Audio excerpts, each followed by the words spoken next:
اللہ اکبر اللہ اکبر نحمدہ ونصلی علی رسولہ الکریم اما بعد فاعوذ باللہ من الشیطان الرجیم بسم اللہ الرحمن الرحیم۔ آج کی احادیث، حضور صلی اللہ علیہ وسلم کا صحابہ رضی اللہ عنہ سے دو شخصوں کے بارے میں سوال۔ نبی اکرم صلی اللہ علیہ وسلم کی خدمت میں کچھ لوگ حاضر تھے کہ ایک شخص سامنے سے گزرا۔ حضور صلی اللہ علیہ وسلم نے دریافت فرمایا کہ تم لوگوں کی اس شخص کے بارے میں کیا رائے ہے؟ عرض کیا، یا رسول اللہ، شریف لوگوں میں ہے، واللہ اس قابل ہے کہ اگر کہیں نکاح کا پیام دے دے تو قبول ہو جائے، کسی کی سفارش کر دے تو مانی جائے۔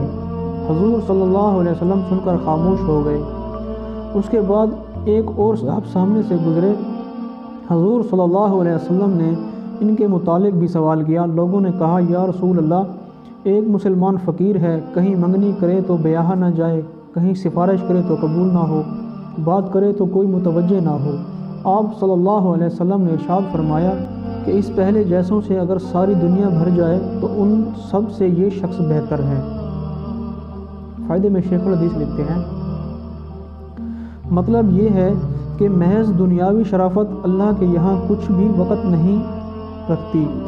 ایک مسلمان فقیر جس کی دنیا میں کوئی بھی وقت نہ ہو، اس کی بات کہیں بھی نہ سنی جاتی ہو، اللہ کے نزدیک سینکڑوں ان شرفاء سے بہتر ہے جن کی بات دنیا میں بڑی وقت سے دیکھی جاتی۔ ہر شخص ان کی بات سننے اور ماننے کو تیار ہو، لیکن اللہ کے یہاں اس کی کوئی وقت نہ ہو۔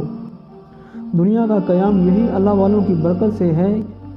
یہ تو حدیث میں خود موجود ہے کہ جس دن دنیا میں اللہ کا نام لینے والا نہ رہے گا، قیامت آ جائے گی اور دنیا کا وجود ہی ختم ہو جائے گا۔